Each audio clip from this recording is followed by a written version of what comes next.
Hey everybody, happy Wednesday. Go Red Sox. That's all I can tell you guys. I was going to postpone this call because of my Red Sox are playing, but that's okay. All right, so yeah, let's Mike, want to do the check, make sure you guys can hear us all? Yeah, can everybody hear and see us all right? We're going to check the question box just to make sure everybody's with us. Perfect, perfect. Sydney, hey, Jana, yep, everybody can see us. Dan, if you can't hear us, it's going to be on your end because we're getting like 20 people that can hear us. Can't, Jana, yeah, everybody else can hear us, Jana. Hey Good. Fred, how about those Giants, buddy? Oh yeah, we talked already. Sorry, I just keep rubbing it in. Yeah, the Giants need some major help Giants right and now. Yankees, man. Giants and Yankees. They're enjoying golf. Must be nice. The bottom line is the Giants just need a new quarterback. That's the bottom line. Yeah. Well, they shouldn't have fired the coach just to play the quarterback. Like, let's just like take drastic measures. Well, we'll wait till Mike gets back so we can really talk Giants. Anyways, Yeah. we're just gonna give everybody another minute or so. We have pretty big turnout for today, but we want to make sure everyone gets on before we get started. I'm pretty excited about tonight. Yep. Um, like tonight, like I've done PPC. I feel like I talk about PPC every other week, but it is the single largest issue, or it shouldn't be an issue. It could be a benefit. Like it's the single largest concern, we'll put it that way, that people have. And hopefully tonight, I'm going to just walk you through exactly what's been going on the last week and the process, and hopefully you can take from it some logic and some guidelines and stuff like that. And I'm just really hoping it helps. We'll also make it a micro module, so we'll cut it up. So we'll have two micro modules out of tonight. We'll have an ungating micro module and we'll have a PPC micro module. Hey, it's Mike here, and we just launched version 7 of our Amazon training course, where we walk you through the process of how we sold just in the last 30 days, our first 30 days, over 1,000 products with the brand new ranking strategies that we're now showing to the public. We've trained over 1,000 students, and last year alone we did over $3.2 million online. And if you go to my site, put your credit card away, enter just your first name and your email address, I'll immediately send you a series of free training videos that walk you through the process.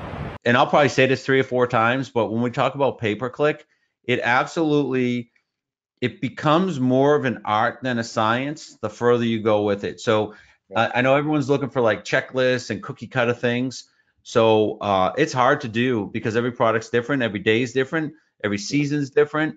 So if you just follow some of the general guidelines that we're going to talk about, I think it'll be helpful. So Mike's going to start with ungating, and then I will take it up with pay-per-click. So I don't know how, Mike, I don't know how long you're going to take, but I am probably definitely going to need an hour, at least an hour for my stuff. Okay. But here's the thing. I just want you guys to you got to stay in there because this needs to be, and no, every one of these webinars needs to be interactive. But pay-per-click, I'm expecting a lot of interaction because I hope there's a lot of questions. So that's why it's important when you guys do this live, you participate, Yep. because this is your opportunity to get answers.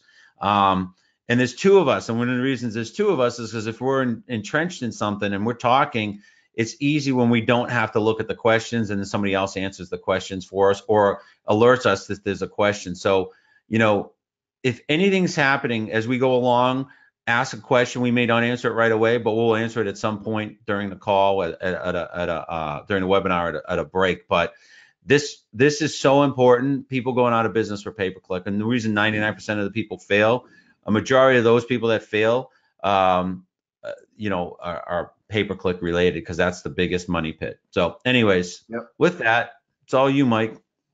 All right, let's turn our webcams off. Turn mine off. Oh man.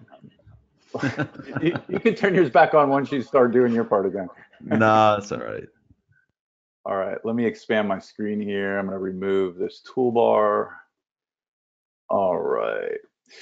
All right, everybody. So I am super excited for tonight. This is one of my favorite topics to talk about. And it's just because when I went through it personally, I had to be very, very persistent. And it was something that I worked on for quite a long time.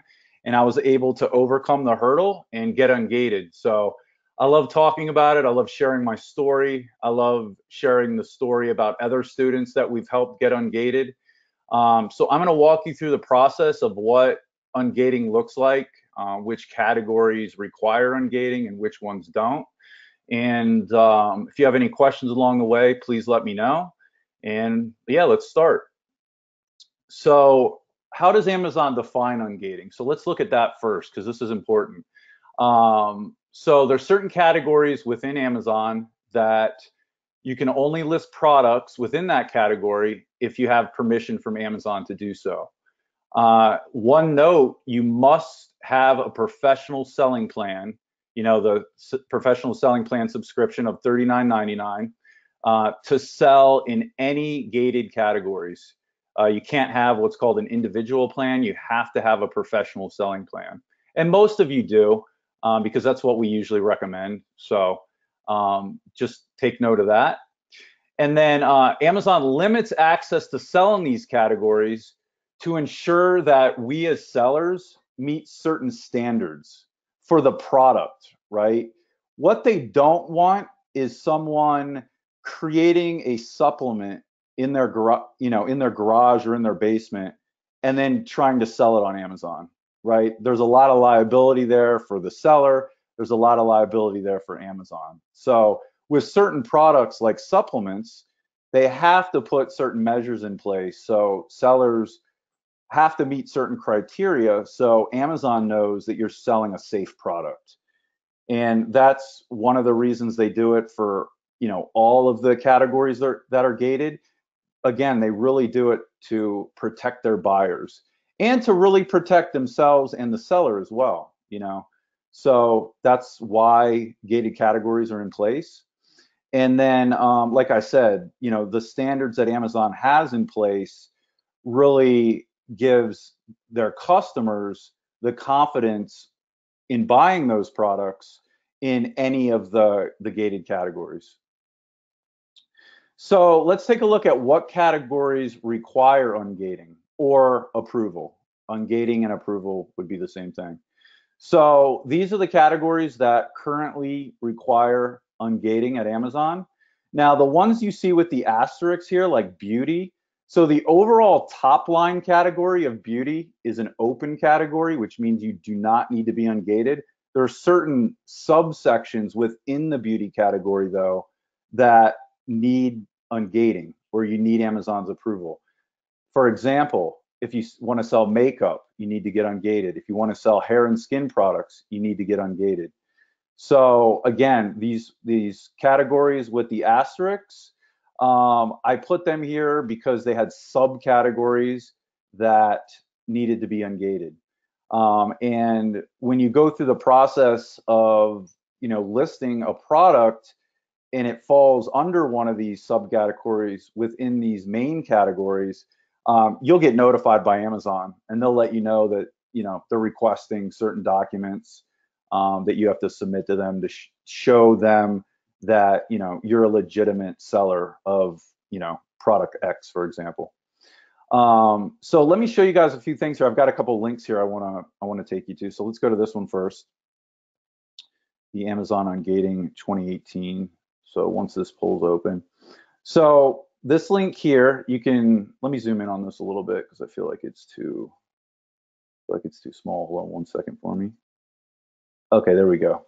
So you can follow this link here and it'll take you to this page. And remember, guys, this will all be recorded. We're going to create a micro training around this, so everyone will have this link right here. And you can come to this page, and this page is great because it tells you exactly what you can sell and what you can't sell based on the categories. Check this out down here. So I'm going to scroll through this real fast, and then I'm going to come back up to the top just to show you. So these are all the categories here as you scroll down, so you can go to the very bottom. And once we get to the bottom, I'll go back up to the top again. So it stops at watches. So look here to the right. So this is how it's set up, right? Approval required. See these boxes to the right here? So let's say you wanted to sell something in the automotive category. So that's a category that requires approval. So when you first do that, you want to figure out more information about what you would need to get the approval, you can come to this page and you can hit this requirements button here. And look, it gives you some initial idea of what is needed to get ungated in the automotive category. See, it gives you all these different bullet points here. Sellers must have either an independent website that can be reviewed or be an existing seller on a professional selling plan. Automotive and power sport products must be listed using the manufacturer's UPC code. So you can see here, these are some of the different criteria that they offer. Now, from experience, I can tell you that this is not everything that they require for this category. This is just kind of like a broad overview of some of the things that you're going to need. When you actually go through the add a product phase, like I showed on Monday, a box will pop up telling you in detail exactly what's needed. So again, this is just more of a broad overview, but I wanted to show you what that looked like. And then you can see here, this is every single category on Amazon right here. So some of them, you know, based on my list, as you saw, some of them require ungating and some of them don't. So let me go back to my presentation, and we're going to look at the we're going to look at another link here real quick. And let me put this back on presentation mode. All right, now we're going to go to Amazon categories requiring approval. And this link actually takes you directly to Amazon Seller Central and their internal help pages. So as you can see here, it has information, products that require approval. It's, you know, even if selling in a category does not require approval from Amazon, selling certain products may require approval. To submit a request to sell, you follow these instructions here. And one of the easiest ways to figure out if a product does require approval, and I always recommend doing this, you can go through the add a product feature within Seller Central. And I showed you guys how to do that on Monday, but let me show you here real quick again. So since we're in Seller Central already, you go to add a products right here. And then you would go through this path here, just like I did on Monday, right? And some of these categories even have locks on them that are gated. See these locks right here? And you know for a fact that those categories are 100% gated, even at the top line level. But a category like beauty and personal care, like I said, there's certain subcategories in here that are gated.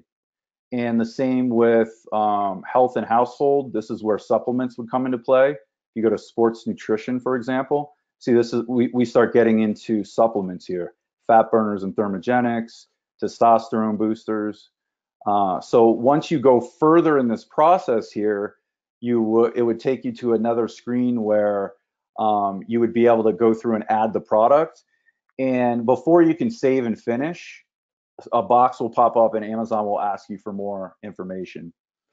Now, I've also seen where some of these subcategories here in some of these different top line categories, even after you add a product, nothing will pop up, but the subcategory is still gated. So, and what I found out to make sure 100% if a category is gated or not, you want to go through what's called the FBA inbound shipment process, and you want to create a mock shipment. And if nothing pops up during that process, then the category or the subcategory is not gated. So if you don't get any notifications through this add a product phase, or you don't get any notifications through the FBA inbound shipment process, then 99.9% of the time, you're good to go. But if it is a gated subcategory, then you're going to either get a message that pops up during this process here or during the FBA inbound shipment process. And remember, you can go through this process here all the way to the end if you'd like, and you can just delete the listing. You can just cancel it. You don't ever save and finish it. And the same with the mock shipment. You can go all the way to the end of the mock FBA inbound shipment, and at the very end, you can just hit delete, and it just completely takes it away. So those are the two best ways to test the categories to make 100% sure it's not gated. And I would do that before I ever purchased any product from any manufacturer. Oh, sorry, hold on one second. I had an incoming call come through there. So as I was saying, I would do that before I purchase any product from any manufacturer, because you want to know for sure that you're going to be able to get the approval to sell that product on Amazon. And if for some reason you would not be able to, then you wouldn't want to be stuck with, you know, however many units you decided to order. Now, I've never personally run into a problem where I haven't been able to help someone get ungated or get ungated myself, but you know, anything can happen. So it's really important to check the category beforehand and make sure you're not going to need approval to sell in that category. So let's go on to the next slide. So these are the categories that are open. Again, the ones with the asterisks they have subcategories that require approval. So any of these that do not have the asterisk next to them, you can just go right through that add a product phase and you can start creating the listing, and you're not going to have a problem with, you know, Amazon's not going to ask you for any additional documents. So yeah, these are all the open categories right now, other than the ones that I have asterisks next to. And then toys and games is a tricky category. Toys and games is an open category throughout the entire year, except for in November and December. They have a limit on the amount of sellers that they allow for toys and games during the holiday season. So if that's something you ever wanted to sell, you would have to get Amazon's approval to sell toys and games over the holiday season. So let's go on to the next slide. All right, so let's talk a little bit about what you need to get ungated. Most of the categories that require ungating have very similar requirements. So these are some of the requirements here. So they usually ask you for 3 commercial invoices from reputable suppliers. So a reputable supplier would be if you were using a supplier from our team in China, for example, a manufacturer from our team in China, or if you found your own manufacturer through Alibaba as well. What would be considered not a reputable supplier is if you wanted to sell makeup type products and you went to a store in the mall and you purchased, I don't know, 50 of some sort of makeup product, and you tried to submit the retail receipts to Amazon. That will not work. They will not approve you with retail receipts. It has to be commercial invoices from a reputable supplier. And they will double check your supplier. They'll actually go to their website and make sure that they're legitimate. You know, they'll pull up their address, they'll look at their phone number. They just want to see a website and they want to read about the manufacturer a little bit to make sure that they're legitimate. That's really the extent of it. But if your manufacturer does not have a website and you're trying to gain approval in a category, it's not going to happen. So keep that in mind as well. Your manufacturer must have a website. So in regards to the invoices must be dated within the last 90 days, showing the delivery of the product or the fact that it's been purchased within the last 90 days. The invoices also must have your business name, the issuing business name, exactly as it appears on your Amazon selling account. So whatever is in the legal entity section on the back end of Seller Central, that's the name that must be on your invoice, because Amazon actually they'll match that up. They'll look at the invoices you send them, they'll go to your Seller Central account on the back end legal entity name, and they'll make sure that the business names match. If they don't, they'll deny your documents. Amazon loves to deny your documents during this process. You could submit 4 documents, 3 of them could be perfect. 1 of them could have one little thing off, like the business name does not meet the legal entity name on the back end, and they'll deny all 4 documents, and they won't tell you why the documents were denied. So it's like this process becomes a game if you don't know what you're doing here. So these details are very, very important. Invoices must also have contact information for your business: address, phone number, email, or website. Oh shoot, sorry, hold on a second. Okay, invoices must have contact information for your business: address, phone number, email, or website. Invoices must have the names of the products you purchased. And I'm going to show you an example of an invoice that I used here in a second after I'm done, so you'll get a better picture of what it looks like. Invoices must have the document issuer's name, address, phone number, email address, and website. So this is your, this will be your manufacturer. The document issuer's name, address, phone number, email address, and like I said, website must be on the first page of the supplier's website. So keep that in mind as well. And then you don't have to show Amazon your pricing information on the invoice. In fact, I have it here as optional, but I always recommend just, you know, blacking it out. Amazon doesn't need to see how much you're paying for, you know, the product that you're going to be selling on their site. So, and then when I went through the ungating process, I got ungated to sell dietary supplements. So I needed what was called a good manufacturing certificate from my supplier or manufacturer. And basically a good manufacturing certificate just states that my manufacturer met certain criteria and that they're a legitimate manufacturer. So if you want to sell dietary supplements, make sure that your supplier has what's called a good manufacturing practice certificate.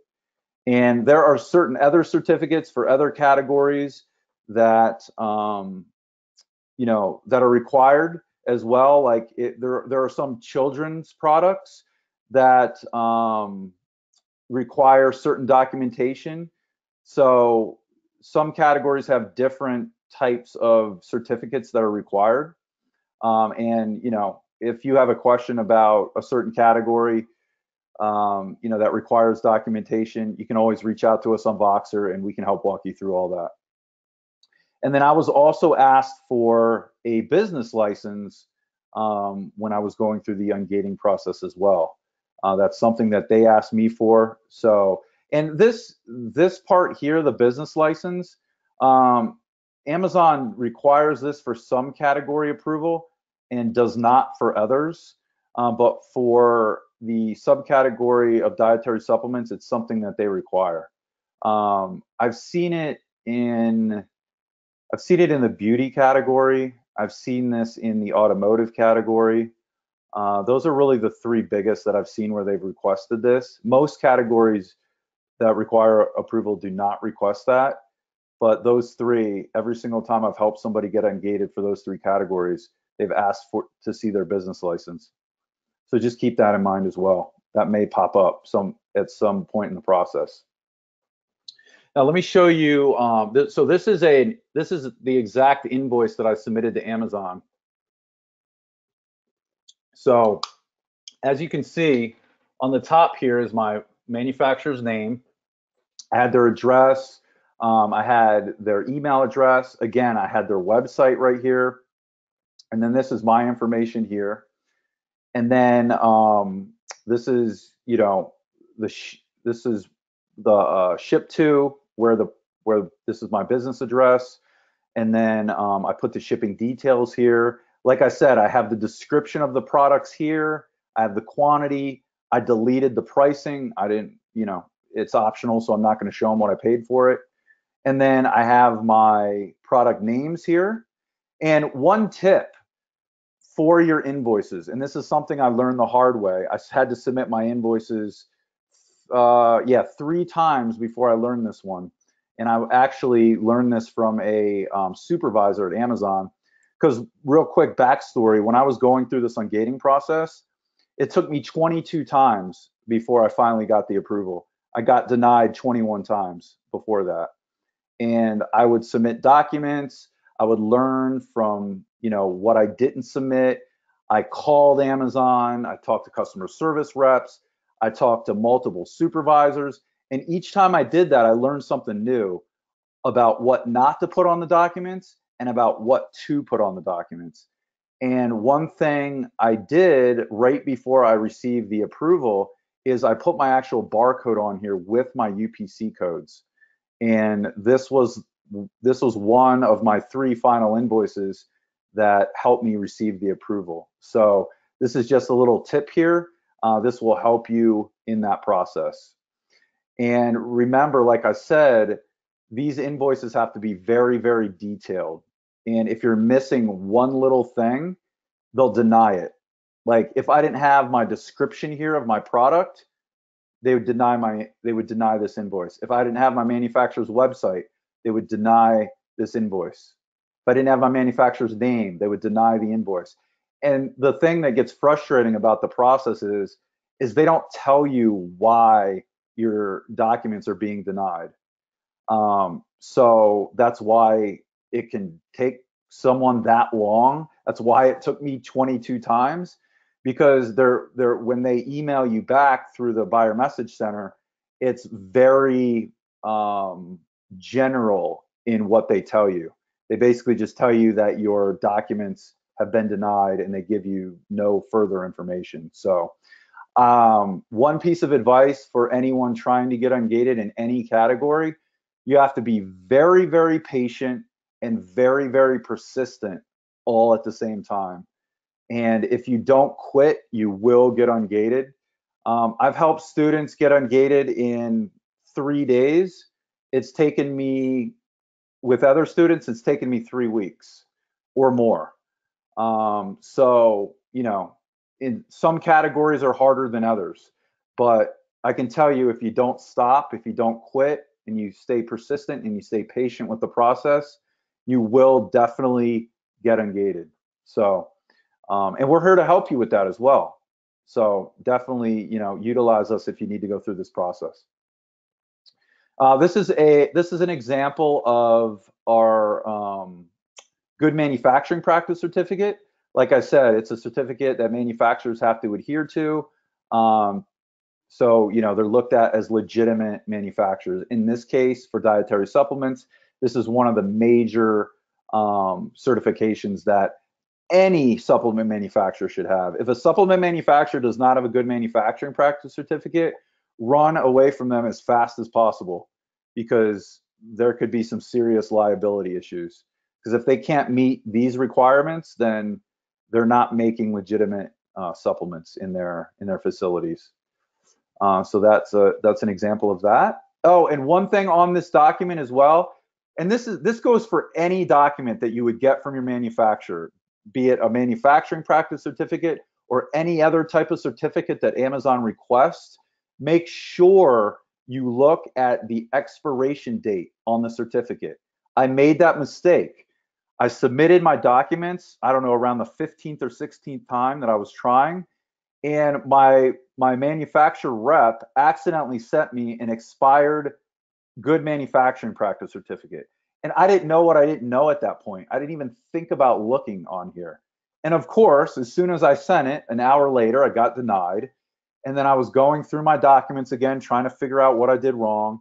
And I noticed the expiration date was expired. So I had to, get in touch with my manufacturer. They sent me the correct manufacturing practice certificate.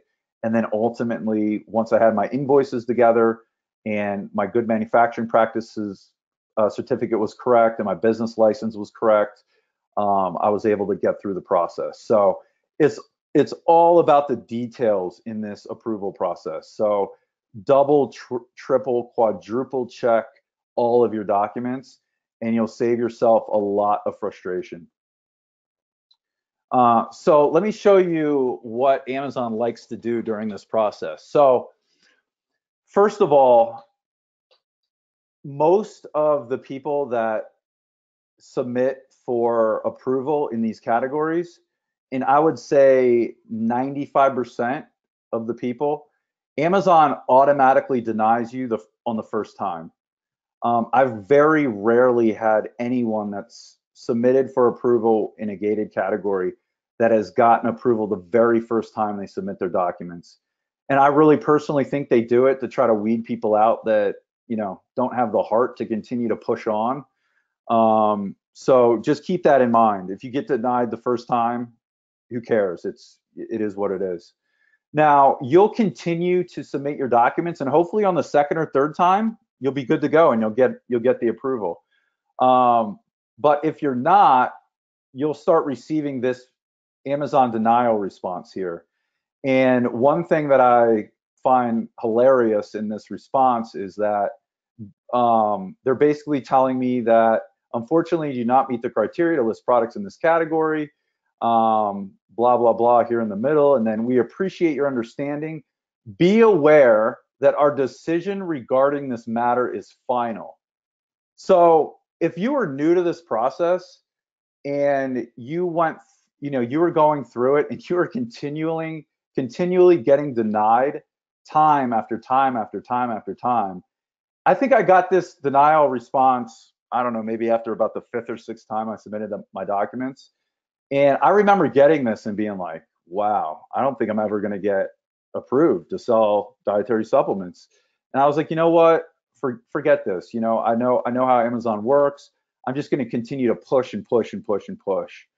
And that's really what you have to do. That's what I was saying. You have to be very, very persistent. So this is what I find hilarious. Be aware that our decision regarding this matter is final. Oh, really? It's final, huh? Well, why did I get this email then? The Amazon approval response email. So about a month later, this is when I got this denial response, December 7th, 2016. And on January 3rd of 2017, I received the approval response. This is Amy. Thank you for your application to sell dietary supplement products on Amazon. We reviewed the documentation you provided as part of your application and determined that it meets our requirements. So if I would have stopped and given up here, I would have never been able to sell the product that I was passionate about, that I really wanted to sell, if I would have just gave up here, right? I kept pushing and pushing and pushing. And then I woke up one day, I remember this day very, very well, because I went through my regular process of, getting on my computer, checking my emails. And I remember getting this, and I literally jumped out of my seat, and I was just unbelievably excited. I remember it really well. So again, if you want to sell a product in a gated category, continue to fight it, and you will definitely get the approval. And we're here to help you get that approval as well. I've helped hundreds of students get approval to sell in gated categories. Sam and Mike have done the same. We can definitely help you. So utilize us and let us help you do that. And now I just wanted to show you here, these are two of our most recent Online Secret student approvals. So, we do all of our coaching through Voxer. And, I always ask the students that I'm working with in regards to getting them ungated, if they, when they receive the approval from Amazon, I always ask them if they can shoot the screenshots through Voxer. And I was able to get Jonathan and Lance to shoot me through the fact that, they got the approval. I'm pleased to inform you that we have approved you, and your request has been granted, and your permission to sell in this category has been accepted. And then the same thing for Lance. So that's exactly how the ungating process works at Amazon. Those are the categories that require approval. And if anybody has any questions about that, you can reach out to us on Voxer. Here's our Voxer. You can search for us on Voxer by searching for Online Secrets MC, and that stands for Online Secrets Masters Course. And then I even have my email address on here. Whoever wants to email me at mikec@onlinesecrets.com, and I will be more than happy to help you. And if anybody has any questions, just let me know. And if not, I will hand it over to Sam. Yeah, I've been answering a bunch of questions, as you can see. Maybe not as Cool. maybe not as good as you, but I answered them at least. No, that's good. Thank you. I appreciate it. All right. So yeah, that's everything I have. Let me switch the screen over to Sam. Hold on a second. Oh, I see you changed your name on there. I love it. I did. I figured, not that it matters. Not like you can. That's all right. We'd probably figure out how to mess it up somehow. I'm trying to figure out. Um, I just want to figure out what you guys can see. I don't want. Can you Uh, see my? I could see module 4, the Yeah. slide. How does it? How does it? Because I have this massive screen. I never know. Let me see how it looks. So it's kind of it's all the way over to the left, and then there's a big blue screen to the right. Yeah, it's my. All right. So we're gonna do this. So hold on a second. I'm gonna expand it. Still, that is that any Oh better? no, you're good. Yeah, and that's perfect. Can you read it? Is it big enough? Well, it's the presentation mode. I really can't make it any bigger. So, You're uh, good. It's right in the middle. all right. So, Mike, I am absolutely not. It's unlike. I'm not going to look at the questions. 'Cause I'm going to get distracted. This is something that like I really want to focus on. So just stop me at any time if you Okay. don't mind. Yep. Uh, And I'll take care of the questions while you're going through. yeah, if you don't mind. All right. So this is I'm going to basically train on pay-per-click by using what we did in the last 8 days, 8.5 days, and in order to illustrate the best practices or the most recent situation. I'm going to talk about some algorithm changes. I'm going to talk about why we did this. I'm going to talk about the process. I'm going to talk about points to pause, points to ponder. I'm going to talk about things you should think about, ways you should scale this or can scale it. Because I did it this way doesn't mean everyone should do it this way. And I said earlier, this could be, it's both an art and a science. I'm going to try to get you the foundation of the science, but the art really is going to depend on your category, your product, your ranking, your trajectory, seasonality. There's so many different variables. It's really hard for me to solve all the variables, but I think you're going to get the point. So here we go. If I can do this right. Okay, so you know what we're going to talk about in today's call. We talked about ungating. Awesome job again on that, Mike. People don't realize people give up on that process so much, and then they go to they find a perfect product and then Yep. they screw it up. So Yep. So true.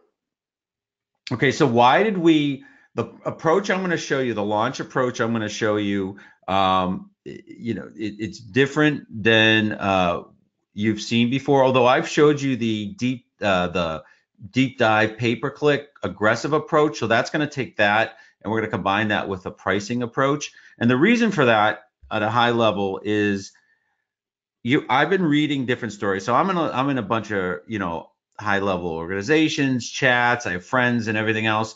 And I'm sure anyone that's on any kind of Facebook groups, you're hearing about, does the CPR method from Amazon Rank Booster work? Does it still work the way it used to work? And people say it does, people say it doesn't. Now, I can tell you in the last 6 months alone, I've probably launched or assisted in the launch of, oh my God, upwards of 250 products. I know the CPR method, and the CPR methods for some of the new students is basically using Amazon Rank Booster. If you pick a keyword, it tells you how many units a day, what kind of velocity per keyword you need to get on a daily basis in order to achieve page 1 ranking for that keyword using a 2-click URL with deep discounts. So the question is, does that work? The answer is it still does work, but I am going to tell you, I always keep you guys ahead of the curve. You know that I can give you multiple examples where I told you, one letter, one response email, reviews, a bunch of things that we talked about before it happens. I am concerned that the algorithm's seeing this and they're realizing that people are using ways to manipulate the ranking by doing deep discounts on a percentage. So I think what's going to happen is remember, everything's about a percentage, and everything remember we showed you the bar chart or the pie chart of what goes into ranking. And I think velocity is going to be split up. The percentage for velocity overall is going to be the same. So velocity is going to dictate primarily the ranking, but within velocity, full price sales are going to count way more than deeply discounted sales, which means it will still work. The CPR method will still work, but instead of 20 units a day, maybe it takes you 40 units a day. So it may require you a greater velocity, or it may take 20 units a day for 12 days instead of 5 days. So I think what's going to happen is that there's going to be a lower score or lower percentage allocated to low price sales, which means you're going to take more sales to get to where you need to go. So I'm just trying to test, and we're trying to test these different methods and different approaches because I feel like that's coming down the pike, right? And so we never want to stick with one strategy, because then when that changes, we're scrambling to find the next change. So we went into this with that part of that in mind, and so that was one reason. We realized that we all know unverified reviews don't count towards your rating as much as verified reviews. We all know that. Not only doesn't it count towards your ranking, but it also has a lower impact on your percentage score, or your 4 out of 5, 4.4 out of 5. A verified review against a unverified review does not count equally towards your rating, and it doesn't count equally towards your ranking. So it's a ranking thing.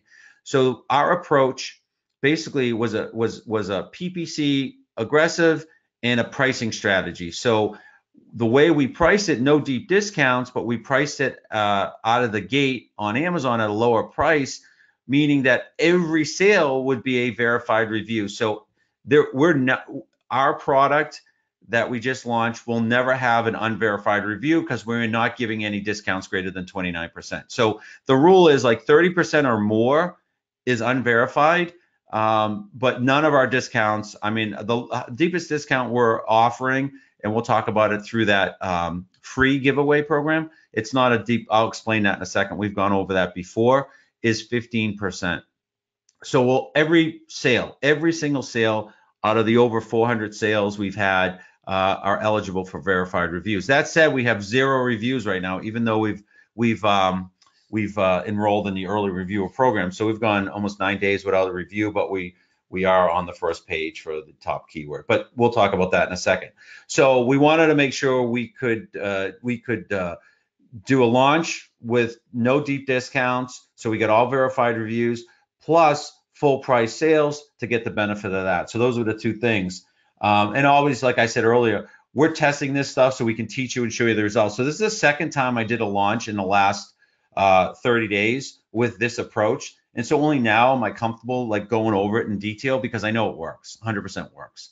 And they're both launches that I personally did. Now, there are students that I've assisted with this sort of launch, but this is a launch that I did, we did as a group, and that I know works.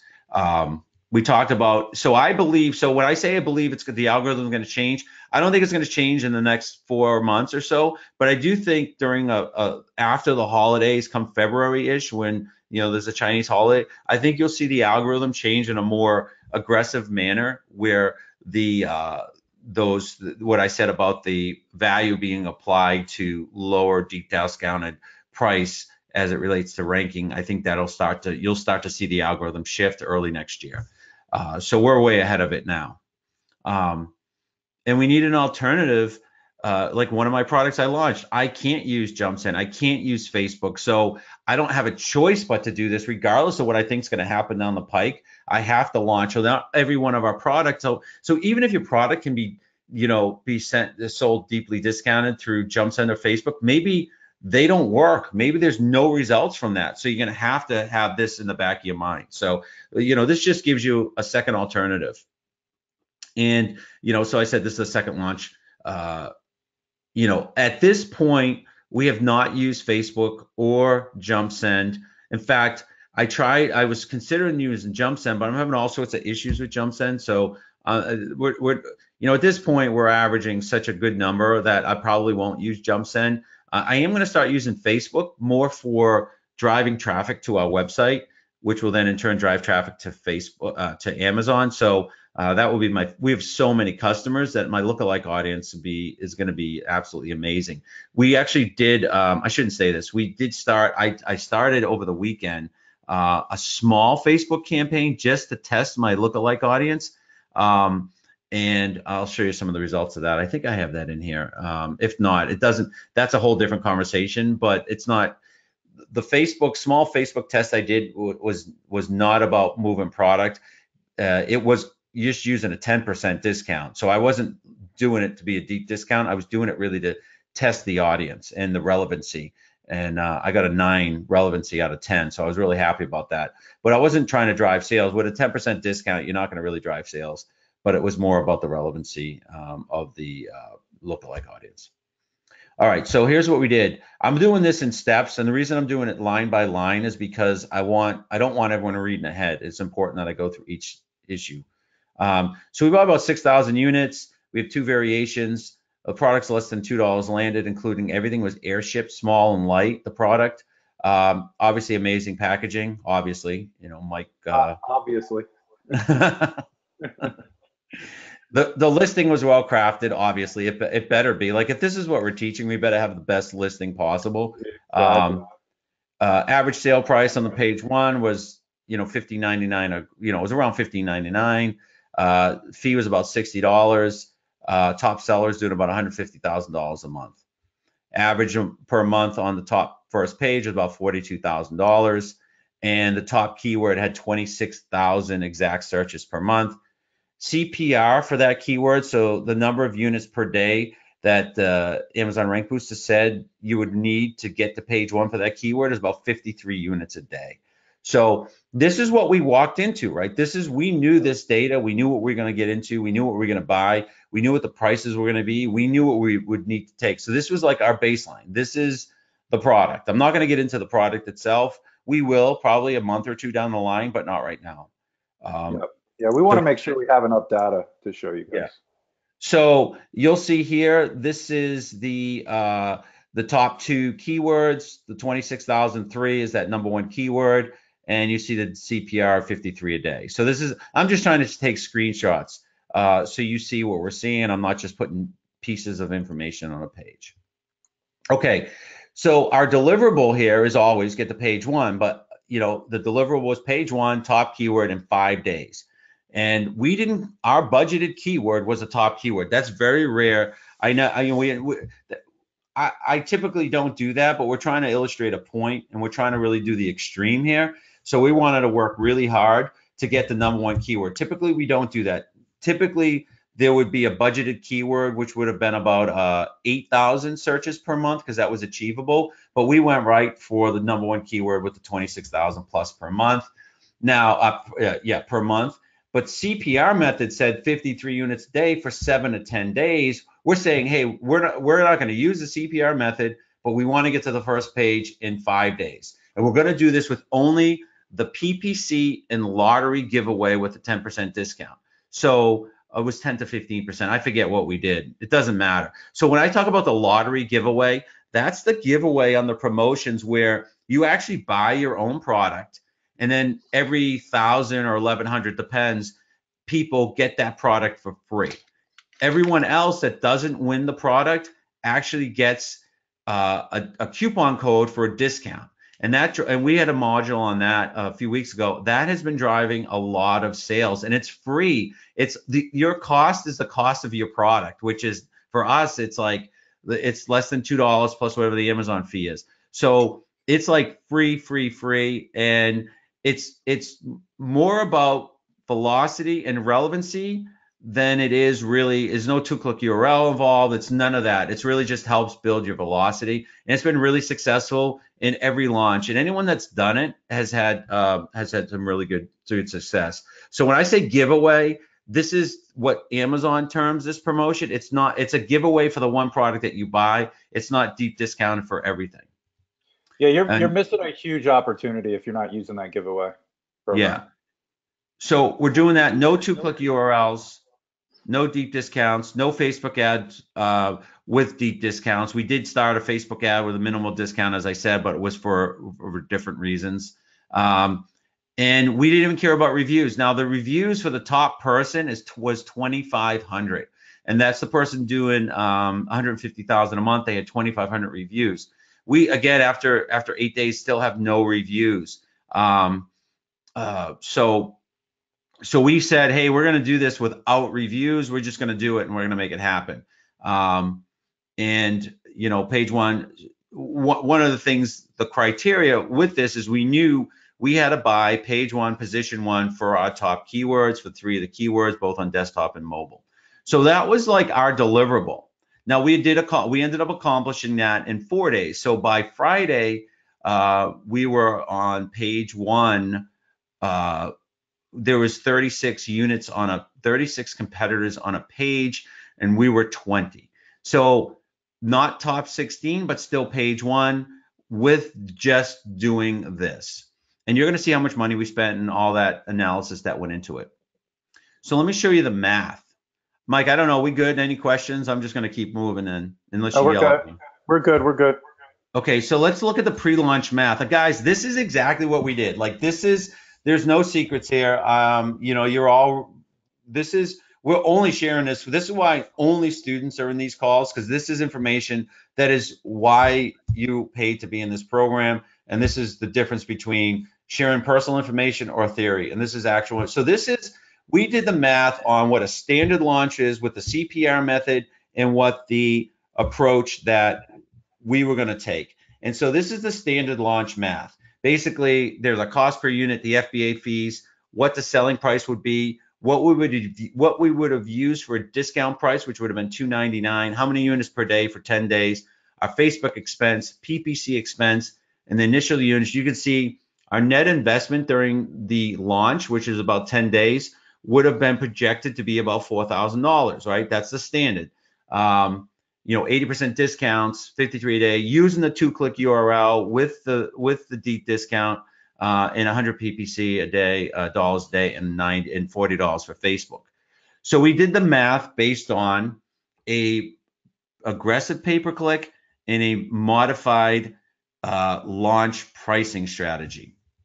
And so all the data is the same, except when I say discount price, that's the launch price. So we're not going to do deep discounts, but we launched at a lower price, about 27%. And the reason it's 27 is because it's just the math that made sense.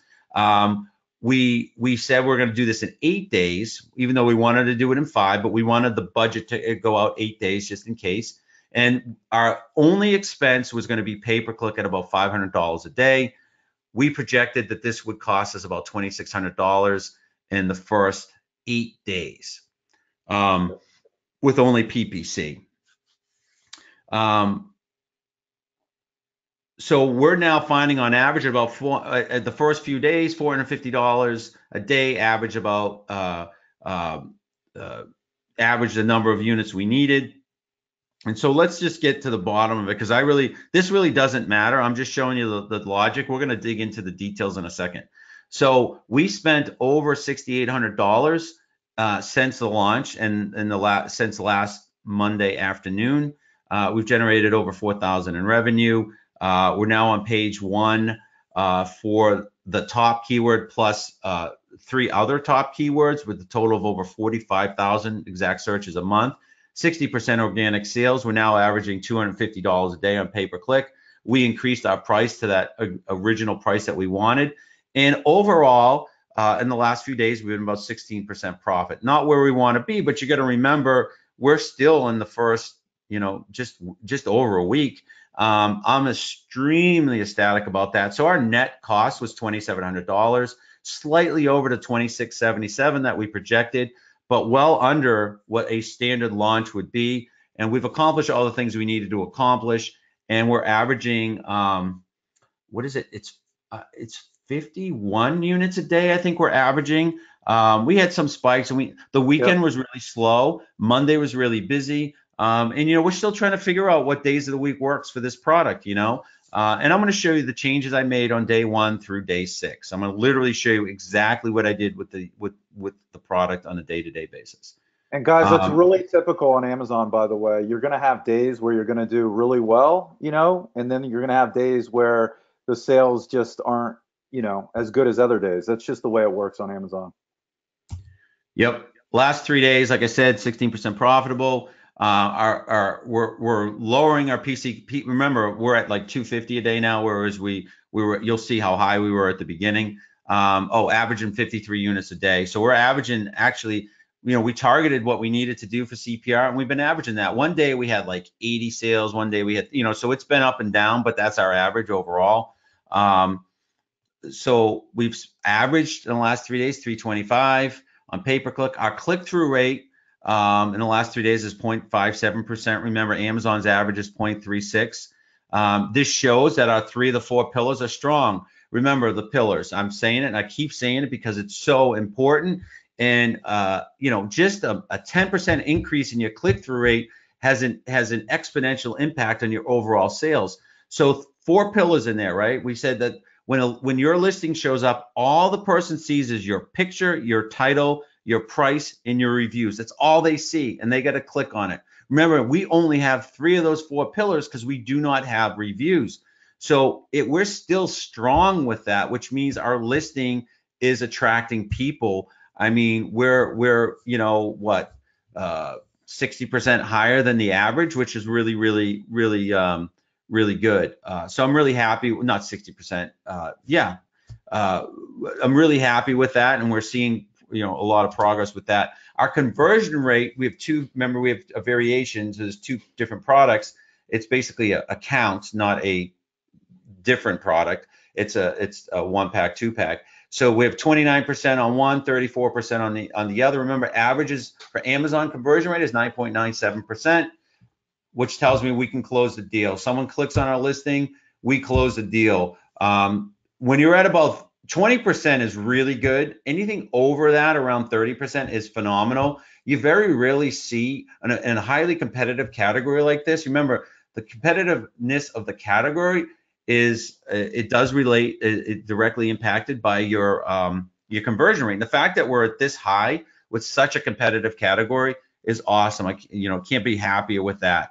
We believe, or I believe, that the reason for this initially was that our price was really compelling. So that helped drive our conversion rate. Remember, if you remember that pie chart, conversion rate also dictates your ranking. So Amazon wants products that sell on the first page that sell, right? They would rather me with a 30% conversion rate on page 1 over a guy with a 10% conversion rates. I'm more likely to sell 3 times as many products, right? So it's 3-to-1 ratio. So that directly impacted. So having a lower launch price helped us with that, which also contributed. All this contributes to ranking. It's not just is your product optimized? It's not just what do you have the perfect PPC? It's all of this combined and all these pieces of the puzzle.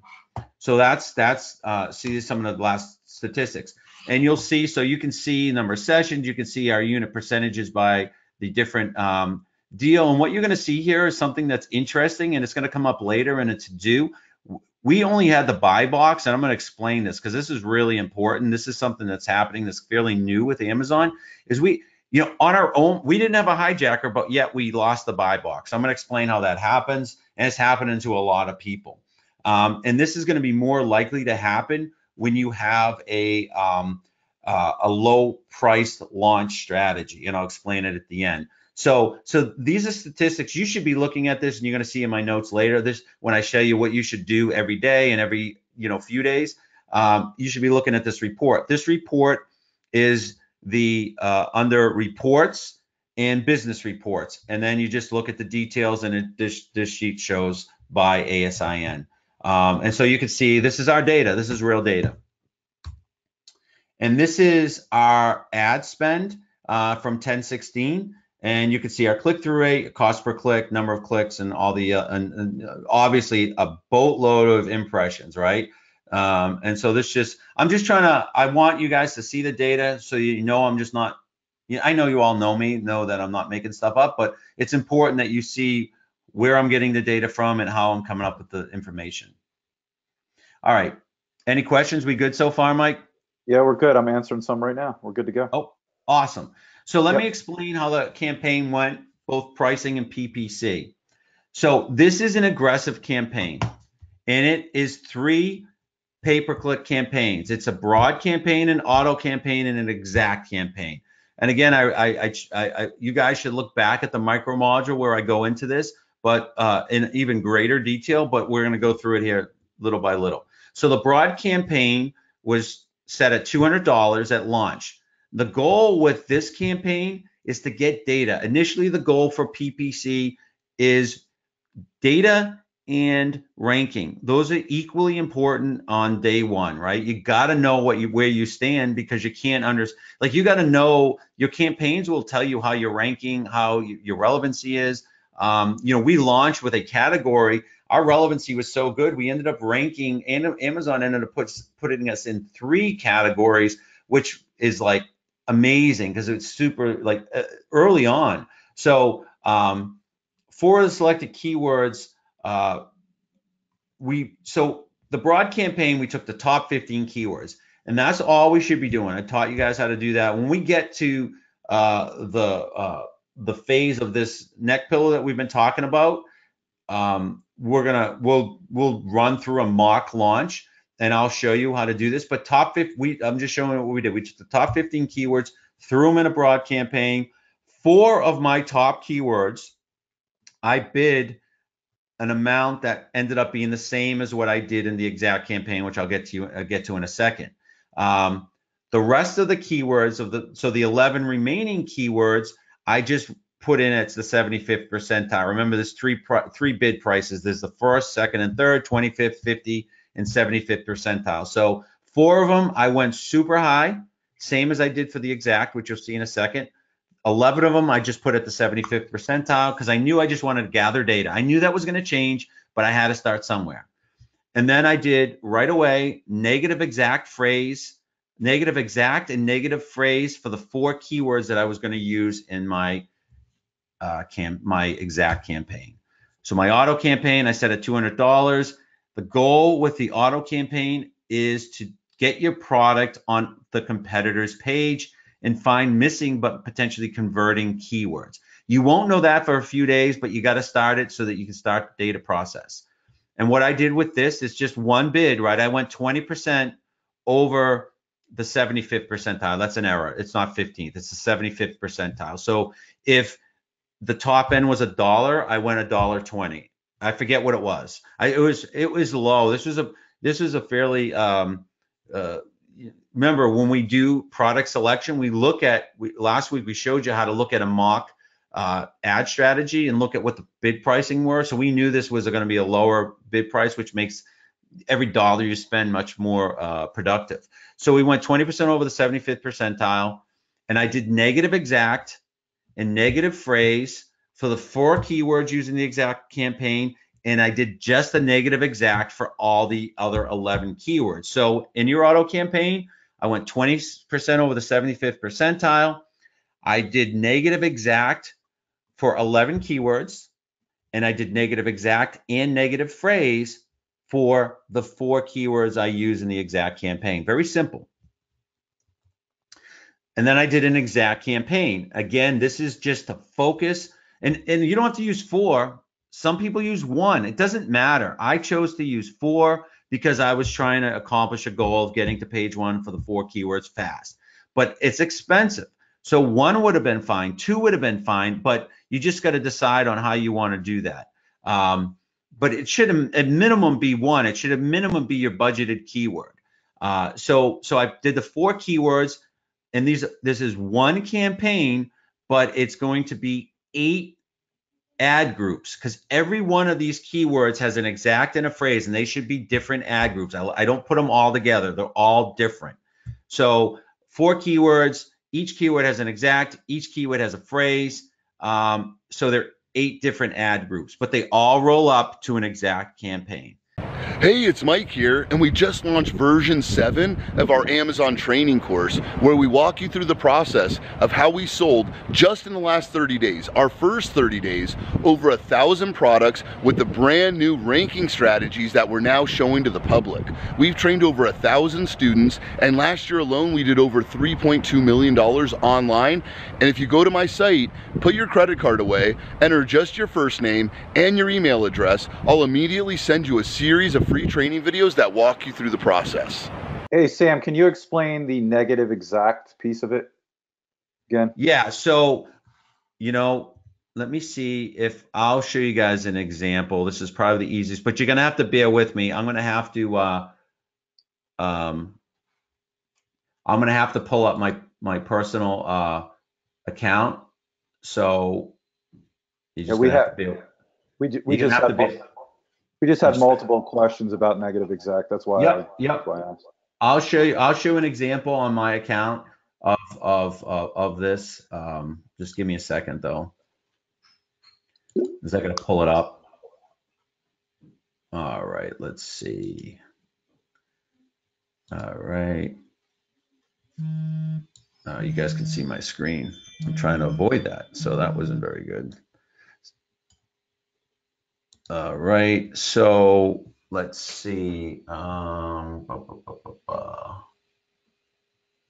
Just give me a second, everybody. I should have prepared this, but I didn't. So, all right. So, hold on.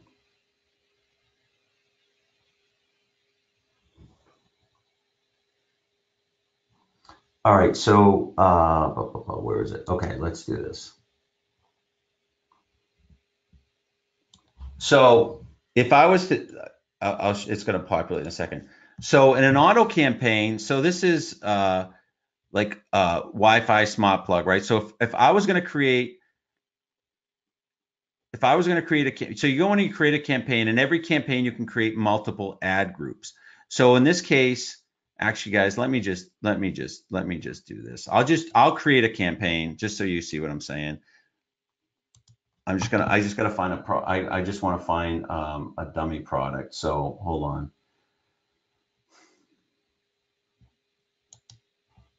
All right, so we'll start from scratch.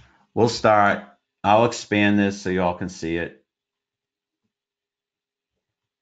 All right, let's go plus. Let's expand it even more. All right, can you guys see that? So we'll create a sponsored product campaign. We'll call it, I think I did, let's do the, it doesn't matter, sample campaign, right?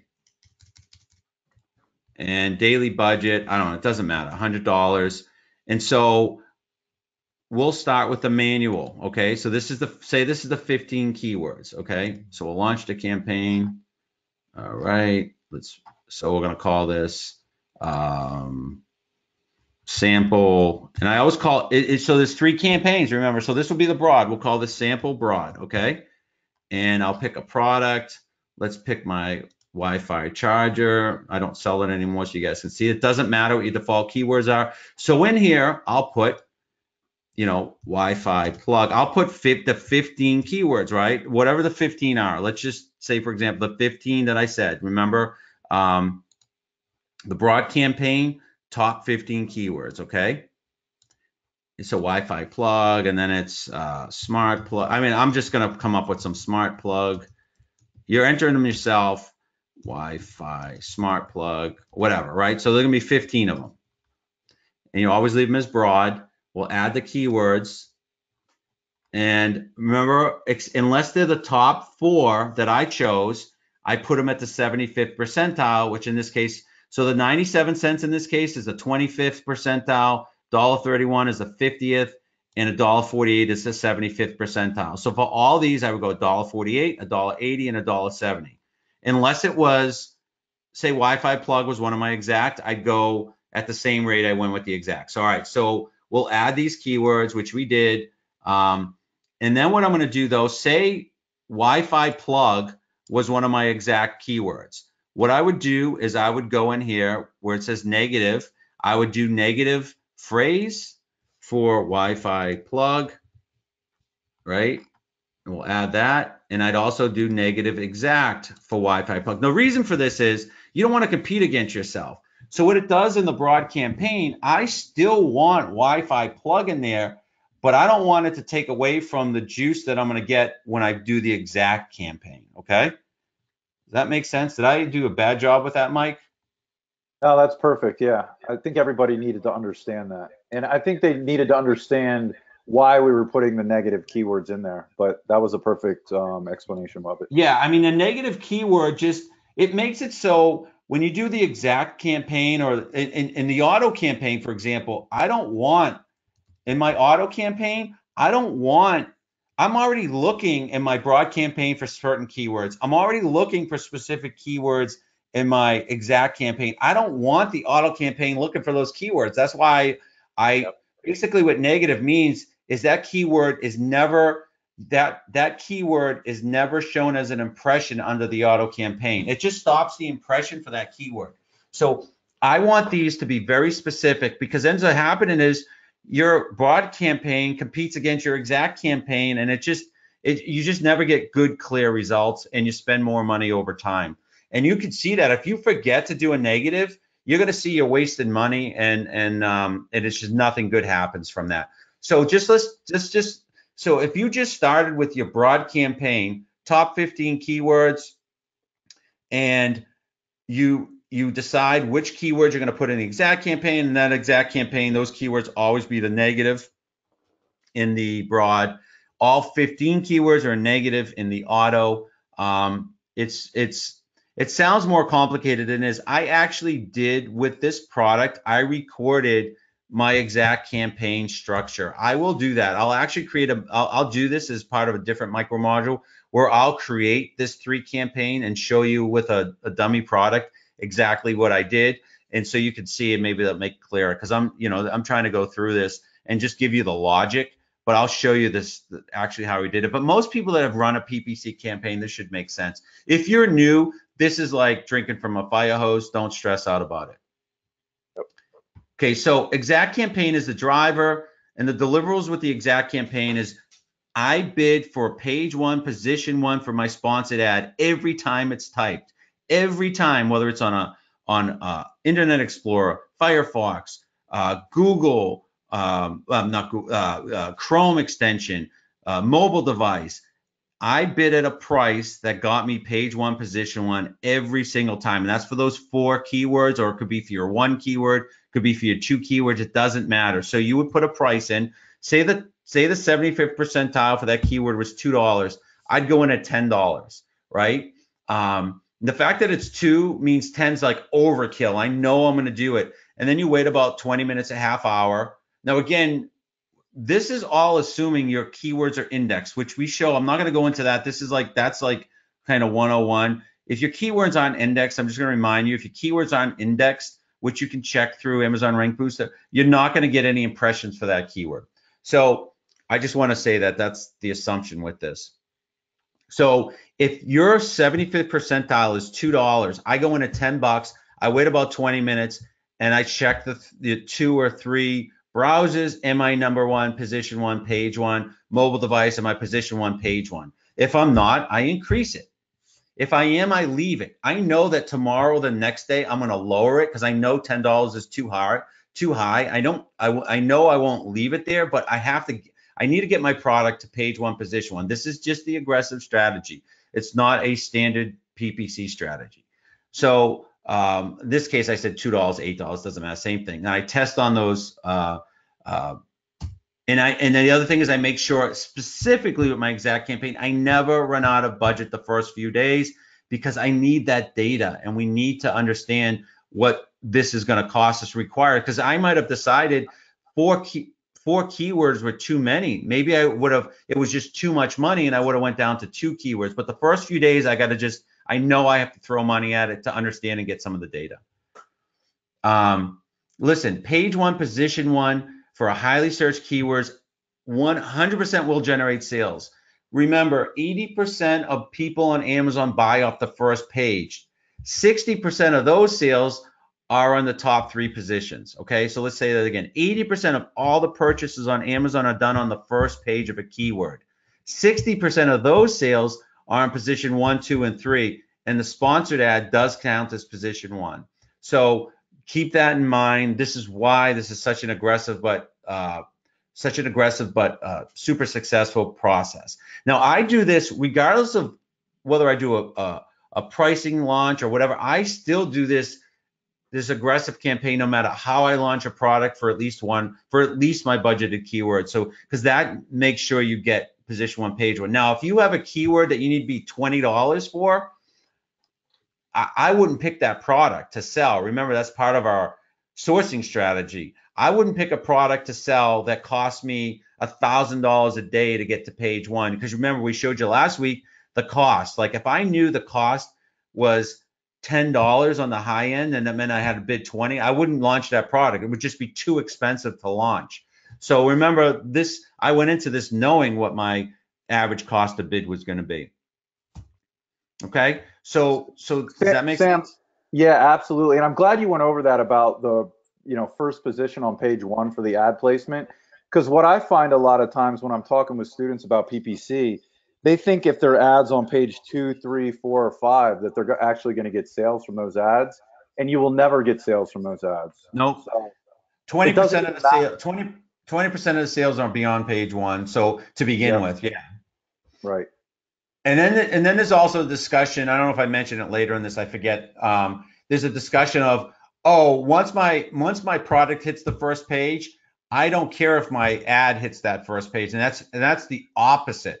The more times your ad appears the more times your product appears on a page, the more likely your product's going to sell, because the consumer thinks, wow, you're on the page twice, and they're more likely to click the second iteration of your product, which is typically your ranked product, the not sponsored ad. So you end up getting like free advertising. So let me say that again. So if you're ranking on the first page, I don't lay off that on this strategy. I don't lay off page one, position one. I'm fine with continuing to do that. And remember, your cost per click, the higher you rank, is actually going to get better, because Amazon, you'll get, someone might be bidding $10 and you're bidding $7, you'll get preference over them because your product's already selling. And it's okay if you're on there as well, because typically the person will pick that second, especially if you're in the top, if you're in the top 20, having your ad on position one is still helpful to you. So the worst thing you could do is, if you're on page one and you just stop that in your ranking and that keyword's producing for you, the worst thing you could do is just stop it cold, because you're already there. That's going to hurt you. It's not going to help you. But again, page one, position one for a highly searched keyword will get you sales and will get you ranking. There's just like no way around it. Just keep that in mind. So the pricing strategy we talked about is about 20%. It was 27% below our targeted price. 27% was not an arbitrary number we chose. We chose a dollar amount. It just so happened to be 27%. So what we found was there is a point at which your price can sometimes be considered add-on. You always want, so if you say you wanted to launch and you wanted to launch at $6.99, and once you did that, you saw that it was an add-on item, you got to raise it above the add-on item price. So for those that you don't know, if your product is so cheap that the fees are about the same as your cost, Amazon counts that as an add-on item, and that means someone has to buy a product and then buy your product to get free shipping. You never want that. That's going to hurt your sales. So if you see that you've priced your product and it comes out as an add-on item, increase it to a point where it's no longer an add-on item. Okay. And so that was a problem we had initially as well. Ensure the price is not insanely less expensive than the others on the page. Otherwise, you'll lose your buy box. That makes no sense. And this is like the most counterintuitive thing in the world. So if your price is deemed too cheap to Amazon, even though you're the only seller, you will lose your own buy box. And that's why you saw that I only had 92% of a buy box, because one of my variations was cheap according to Amazon, because I hadn't established that pricing yet. So they basically, when you clicked on that variation, it would said also sold by other vendors, and the other vendor was me, right? So I didn't lose. And when you lose a buy box, your ad doesn't appear. Now I had another variation, so the listing still was ranking, just that variation wouldn't appear. But if you don't have variations, your pay-per-click will not generate impressions if you don't own the buy box. So that's really important to make sure you're checking whether or not you have the buy box or you don't have the buy box. And it's very simple to test. When you type in your product, you'll see either it says add to cart, and if it doesn't say add to cart, it's available from these other sellers. And if it says available from these other sellers, it means you don't have your buy box. And a lot of times your pay-per-click will show ineligible anyways. Sorry, I need to take a drink. And and our pricing strategy was based on the fact that we knew it was competitive on the lower side. And again, we bought the product knowing we could compete on the lower side. That's why we do that analysis before we source product.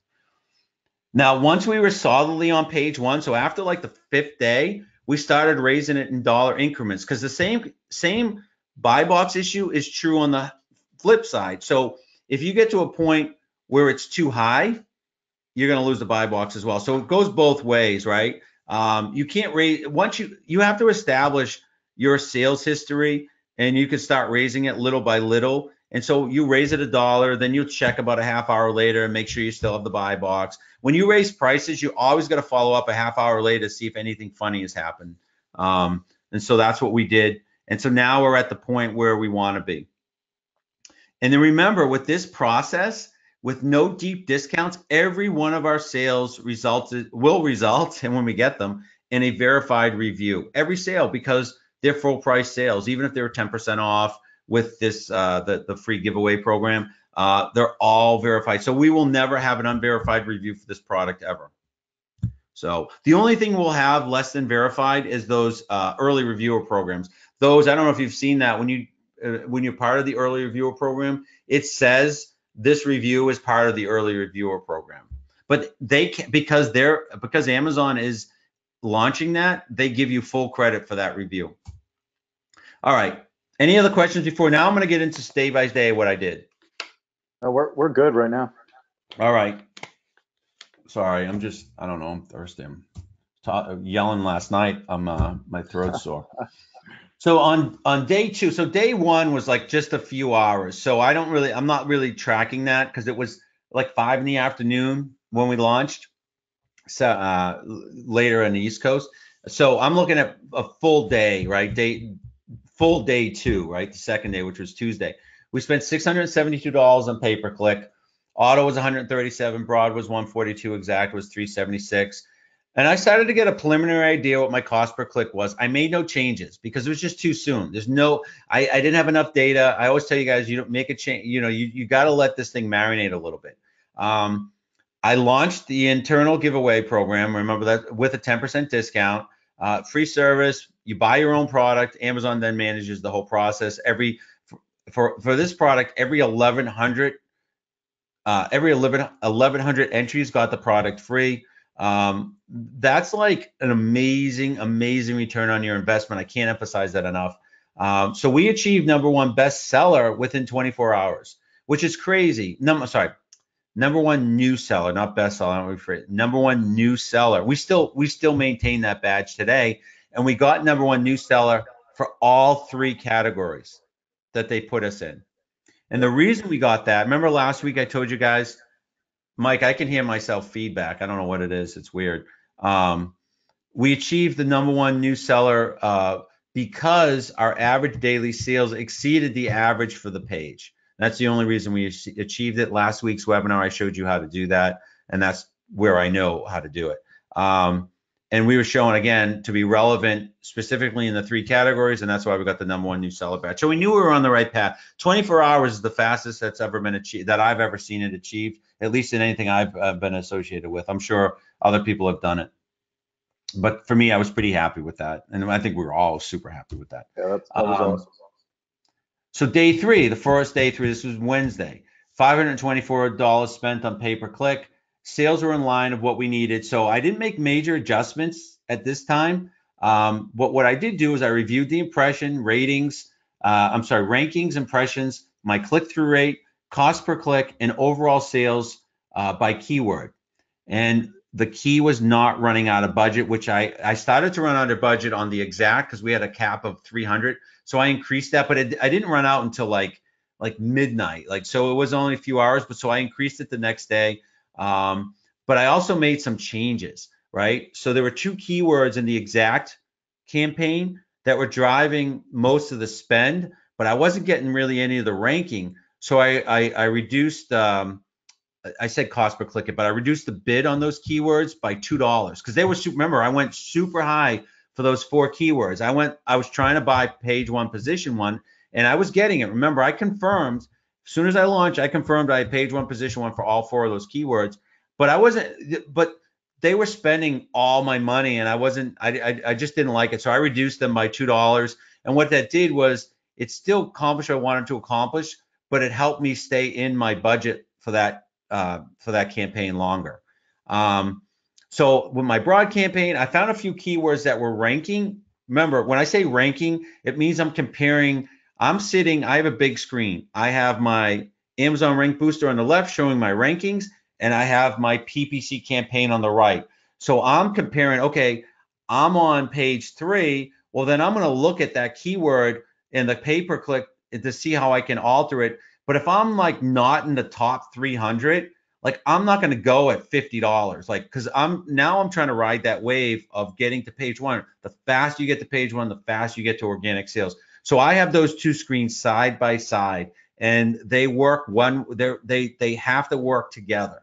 You have to bid like with like knowing what you're doing. Made no change to the auto campaign. Remember, the auto campaign is just to get our product on our competitors. You need at least 3 or 4 days on your auto campaign to get real good results. So that's what I did on day 3. On day 4, because of those changes, we spent $388 on our pay-per-click. Sales continue to be strong. The ranking for those 4 keywords were just like skyrocketing. I was in the bottom of page 1 already for 2 of them, and not yet on my top keyword was I on page 1 though. But I was on page 1 for an 11,000 and an 8,000 search keyword. So I already started to see at this point. I don't say it here, but my organic sales are already at 30%. Organic meaning not pay-per-click related, just true organic sales based on the position of those 2 keywords. Again, I was reviewing impressions, ranking, click-through rate, cost per click, and overall sales. These are the costs of what we spend on our budgets. My exact campaign, I reduced again the top keywords because now I'm trying to play this game. I'm now that I'm generating sales and I'm continuing to be page 1, position 1 for those exact campaign. I'm starting to push the boundaries a little. I'm seeing how low can I go. I didn't want to take this chance early on. Because I didn't care the first few days. But now I want to see how low can I reduce those top keywords bids and still remain page 1, position 1. Now, when you first launch, you have no credibility with Amazon, so you're gonna have to pay more. But now, as I'm selling, I knew I was gonna have more credibility with Amazon. So I lowered it by $250. I still remained on page 1, position 1 for them. So that was a good thing, right? So now I knew that was going to help my overall spend and my overall productivity. 2 keywords are still driving most of the spend, but not yet ranking. I reduced the cost per click further on them. So my broad campaign, I found keywords again here that were ranking. And then there were keywords that cost me money. The keywords that cost me money that were not ranking and were not generating anything, I reduced them to the 50th percentile. Remember, I started at the 75th percentile. Auto report, I finally at the auto, now it was day 4. I ran the report. I found 4 productive keywords that I did not have in my broad campaign. I then added them to my broad campaign and then also made them negatives in the auto campaign. Okay. Day 5, sales have continued to be strong. Same thing, you see the spend, no changes in my exact. I actually added a keyword to my exact campaign. I don't do this regularly, but it was a super strong producer in broad. And keep in mind, your broad campaign by keyword will cost you more in the long run than your exact. That's why I made the change, right? So I brought that, I switched it from broad to exact. And remember, anytime you change something, if you put a keyword from broad to exact, you got to then negate that keyword in broad. That's the negative piece. So you can't just do one without the other. If you're adding a keyword, you got to make sure you negate it in auto, and so you're not. None of these campaigns are competing against each other. So in the broad campaign, I significantly reduced there was one keyword that had it was not super relevant, but it was an interesting keyword, but it was costing me a fortune and I was getting no sales. So I just dropped that to 75 cents. I never, ever, ever, this is a good point. I never get rid of a keyword. What I'll do is I'll drop it to like 25 cents or 30 cents because it's there because it has searches. Why get rid of it? Put it at a low end, put it at 30 cents, 40 cents, because maybe you'll pick up an impression or two. Maybe you get a sale from it. It's like free money. And if it's too cheap, you just won't get any impressions. And this particular keyword represented 30% of the spend. So I had to get rid of it because it wasn't giving the other, 13 or 14 or whatever the keywords were left, it wasn't giving them an opportunity to get impressions because it was spending so much money. So I got that down quick. And so now I was able to take that 30% spend and allocate it and let my other keywords start to get impressions, and potentially I could see if they would rank. I actually increased my auto bid slightly, not much, because again, I had at this point, my auto campaign was just getting me sales by being on other people's product, and nothing was found in the report that made sense. The auto campaign report, you can't run it every day because you're not going to get many results. You usually run that every 3 or 4 days. So day 6, and this is like the last day I track with you guys, I spent 410. So I spent a little bit more money because I increased my exact campaign, but you'll see my auto went from $28 to $8. My broad went from 42 to 58 because of the changes I made. And I increased my exact because I was starting to see some really good results, but I didn't make any changes to the exact bids. I made some small adjustments to the broad, and the auto, nothing happened. All right, so that was through day 6. Now by then I had achieved page 1 for the top 4 keywords. My organic sales were strong. Everything was going really good. But every day, every day, at the same time every day, and this is my recommendation, I look at the data. I don't do it in the morning today, at night tomorrow, because if you do that, then you kind of, it skews some of the data I found. So I look at it at the same time every day, and I do the same analysis. And I make minor changes, never massive changes, but changes, and then I test and see what happens. If I make changes to my exact campaign where I'm trying to get page 1, position 1, I absolutely never leave the analysis unless I confirm that every single time I type it in the multiple browsers and my mobile device that it appears the first. That's the only thing you make sure of. So the bottom line logic is I needed to allocate the funds to those 4 keywords. Those are the most important keywords because I knew once I got to page 1 for them, my organic sales would snowball, which they did. I followed the trends on the ranking. Remember, I had my ranking on my left, my PPC campaign screen on the right. And as I saw things rank, I adjusted them, in this case, in the broad campaign, because I knew those 4 keywords are ranking. So it became other keywords I wanted to rank, and that's where you alter them in the broad campaign. I quickly lowered the bids on those that were not ranking and that were wasting me money. I never archived them. I never shut them off. I just lowered them. And same review, same time every day. And as my ranking solidified, I continue to push down those super high page 1, position 1 costs. Now listen, this process, and I say this, it's not for the faint of heart. If you do not manage it properly, if you are not committed to looking at this for a period of time a day, whether it's an hour or 2 hours, whatever it is, don't do it, because you will lose your business, because this will get out of hand very, very fast, and you have to stay on it. And I say, look at it every day. I'm not saying you make major changes, that you cannot make major changes with it either, because you'll end up screwing it up. You just got to monitor the results. And what I'm showing you is a very aggressive, high-priced process. You can scale this. We have 6,000 units. If I had 500 units or 1,000 units, this process it's the same concept, just a different dollar amount every day.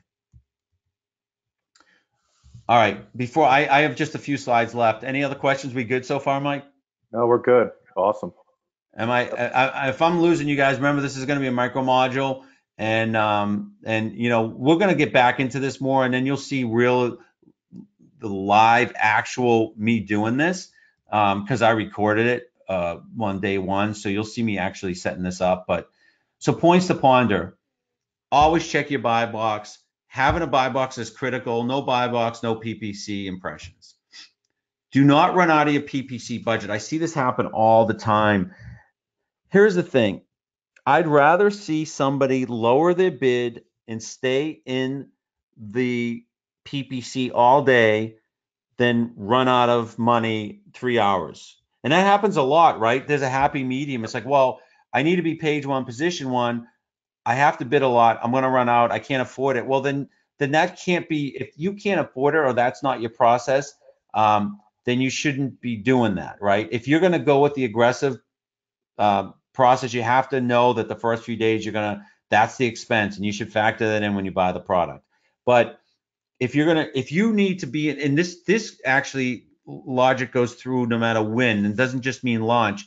If you're running out of budget and you find that keywords are important, lower your bid on the keyword. It's, lower it 50 cents at a time or 25, whatever, but don't increase your budget. Lower your keyword, lower your bids. That's the way to get the most, and it'll extend the amount of time that you're in there. So, because think about it, if you're like, hey, I'm getting high productivity out of this keyword, but I run out, midway through the day. Well, I'd rather you have a lower bid for that keyword and extend it 24 hours than only have it for 12 hours, because because once you run out, like, you lose that traction. I'd rather see you get fewer impressions and fewer clicks than no clicks and no impressions. So keep that in mind. It's not always about raising your budget. It's potentially lowering your bid. Okay. So there's that. That's where that's a science, right? That's sort of an art science thing, not necessarily one or the other. So you have to play with that and see what happens with that. So if you don't lower the bid too much though, where the ad goes off of page one, because then that'll defeat the entire purpose. Well, what I'm talking about here, Mike, is not an aggressive strategy. I'm saying I'm kind of running this into, if you're doing an aggressive pay-per-click strategy, you can't get out of page one, position one. But I'm talking about people who do pay-per-click campaigns forever, right? They've launched a product, they're in the product, and they're like, I still run out of budget every day, but all I can afford is $50. Well, then lower your bid. Stay in that pay-per-click all day. And there's really a loss of momentum and kind of a waste of money when you run out of the budget on any pay-per-click campaign. So I'd rather see you lower your bid, stay in it for 24 hours than being in it for 12 hours. It's going to end up being the same thing. Trust me, it's going to work out to be the same thing, but you won't lose the momentum. Okay. Yeah, that's good. Now, if both of those don't work, if you can't afford it and you lower the bids and you're still running out, then you gotta maybe parse out when the best time, and maybe you don't launch the pay-per-click until mid-morning. But that's a pain. You usually can come up with a happy medium the other way. So everyone asked me. So what I just went over was how to launch a product. And everyone's like, well, what's that do for me now? I've already been into this product for 2 months. How, it's hard to launch an aggressive campaign mid-product. This is really something to ponder for your next launch. But you can use a modified version of this, during if you want to increase your sales or whatever. But if you want to increase your sales today, you've been established, you're already on the first page, you want to get on the first page for different keywords, you would launch this aggressive strategy for those additional keywords that you want to get page one for. But listen, if you want to increase the sales fast, lower your price slightly and target additional keywords. Launch an aggressive campaign for those 3 or 4 additional keywords that you want to get to page one for. That's how you would do it quickly. But don't launch an aggressive campaign on any keywords unless you are sure that you index for them. So reducing your pay-per-click spend, get rid of I call them leeching keywords. They're not ranking. They've never ranked. They're ultimately, you can't be everything to everybody. If you're ranking, go with what you're ranking for. Don't try to recreate the wheel. If you're not ranking and it's been 3 weeks, 4 weeks, and you haven't been ranked, stop spending money on it. Go down, go down to, when I say get rid of, it means just go super low, but keep something in there, because you might pick off a impression, and any impression you get will be cheap. It will be a low ACoS. And notice how I don't talk about ACoS here. ACoS takes care of itself over time. So also reducing the pay-per-click spend, push the boundaries on a keyword level. If you're consistently, your ad is appearing where you want it to add, start making changes to it a little at a time and find that sweet spot where you can maximize impressions and clicks and reduce your costs. Do this after a few weeks though. Do this after you're kind of already established, but then that'll help you reduce your pay-per-click spend over time. 80% of the clicks are on page 1, 60% of those in the first 3 listings. So that's why an aggressive campaign works. So daily, this is what I do every day. Pay-per-click, I check the performance as it relates to my keyword ranking, 2 screens, one next to each other. The Amazon Rank Booster, pay-per-click campaign, and I look at them together. I look at the exact broad and auto. I maximize my results, lowest possible efforts. Your pay-per-click is, your pay-per-click should never be 100% of your sales. If they are, then you're doing something dramatically wrong, and you're definitely never going to make money. And the reality is, and this is like just simple math, if you do 50 sales a day and 15 of them are pay-per-click, you're obviously doing a really good job. Don't stress out. Like I see this happen all the time. As long as you have 1 or 2 keywords in your pay-per-click that are selling or that are ranking, you're confident enough in your listing is gonna rank for every other keyword that it's strong and that it's indexed for. You just need to keep selling the product. It's when you stop selling product that you lose ranking. It's not because you stopped the PPC campaign that you lost ranking. It's because you stopped selling a product, because overall the pay-per-click campaign is not going to be more than 20% or 30% of your sales over time. So it's, by taking away a keyword won't affect your overall ranking, because one sale, regardless of the keyword, is going to enforce the indexing and your relevancy to keywords. So people get freaked out. Oh, I'm gonna, I can't afford it, so I'm gonna if I take away this leeching keyword or I reduce it to 25 cents and I don't get impressions, I'm gonna lose my ranking. No, your ranking is gonna be lost based on your velocity change. And one sale a day, if that changes your ranking, then you're only selling 3 or 4 units a day. Because remember, it's just, you need to sell to get all your keywords ranked, and don't stress out. And I see people with 50 keywords in their broad campaign, they're all over the place. If they reduced 49 of them and they had a solid listing, they would rank still. So every day I do this. I look at my keyword tracking. I always check multiple browsers and mobile device. 50% of all sales come from a mobile device. So that has to be everyone sits there and does and if you're not using, and when I check the browsers, I'm using incognito, because Amazon is now, they're displaying, it's going on regions, it's going on what you've searched before in your cookies. So you always should go and do a search on an incognito browser, because it will never, if you do it on a regular browser without clearing your cookies, it's not gonna match what your actual ranking is. So I go on the multiple browsers, incognito, check it, just 3 or 4 keywords, and to make sure it matches the Amazon Rank Booster, and I do it on the mobile device. Okay.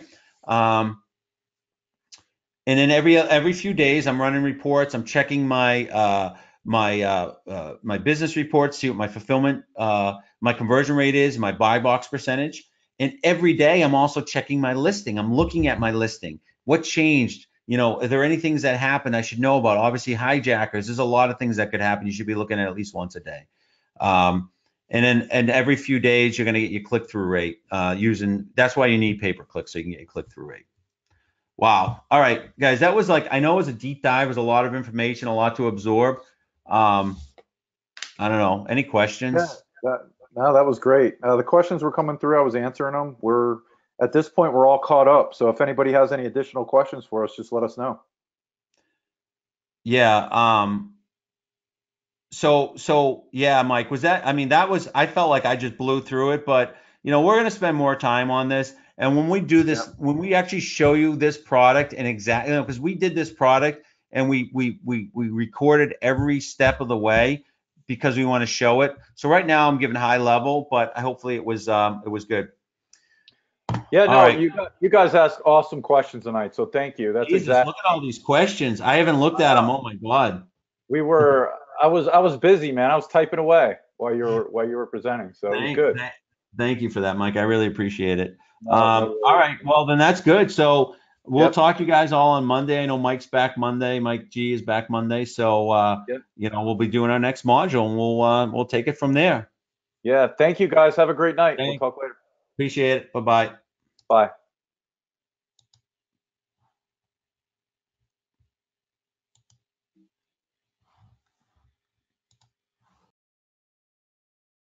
I've really felt like since I've joined, this is one of the best decisions I've made in my life. From August 2nd to September 2nd, I generated 15,000 in sales. I did about 6K one day. We set a goal of 300 sales in the first 2 weeks, and we met that in 8 days. Our first 12, 13 days, we've averaged just over $1,000 per day in revenue. Right now I've got 74 5-star reviews, bestseller ranks at 29, and I've sold in 45 days almost 500 units. We are moving about 15 to 20 units per day right now. We were #1 new release on Amazon within 24 hours. So the last 12 months would have been in July. I reached, I guess, 6 figures. I've seen the result and I've been very impressed. Today actually is ironic that we're making this video because we hit our biggest numbers sales organically. We still made 150% on our investment. By far, the level of accountability you guys bring and support to your team it's uncanny. What you guys are teaching us changed my life. Just mind-blowing and very helpful in helping us launch our products. We were able to create an entire business from scratch with no knowledge before, really, of how to sell on Amazon. It gave us basically a roadmap to get involved in e-commerce without having to reinvent a wheel. If I didn't have this training to follow, I'm sure it would be very difficult for me to research everything and to come up with a process that would work. The way Mike and Matt teach is really a foolproof method. The quality and integrity of the program is amazing. The clarity of instruction and the detail of instruction is really easy to follow along. I've been amazed with how robust and how much information they have in their program. I get so much information from the training videos, and it's incredible. Love the modules that I can listen to them again and again. The steps that are laid out are very much succinct and something that you can follow. It really is good to just consistently go over and over and over the same the basics in order to get your business up and running. Everything that you've taught me so far has been useful. I've used a number of it both in this side business and also at my day job. You guys been helping me out with the Voxer talks, the live training videos that you guys have been sending me. Learning that this even exists, learning the process and how to be successful has really been great. I like how the information can be applied to other businesses, other online ventures that you might want to do. We love this business for the business model. I'm just so excited to be selling online and making money in a way that I never thought I would. I'm just excited to get this started. If you want free time and you know how this passive income system can work, I think you'll see the same thing. Ultimately, we're into the things that I love, and for me personally, that's my family. I'm just grateful for you guys. I feel like you're super positive. One of the things that you guys do is set the tone for giving everything you've got. You go above and beyond. They aim to over-deliver. They don't need to do as much as they do, but they do it anyway. Mike and Matt are just regular people. Successful, but willing to share the knowledge and help us become successful too.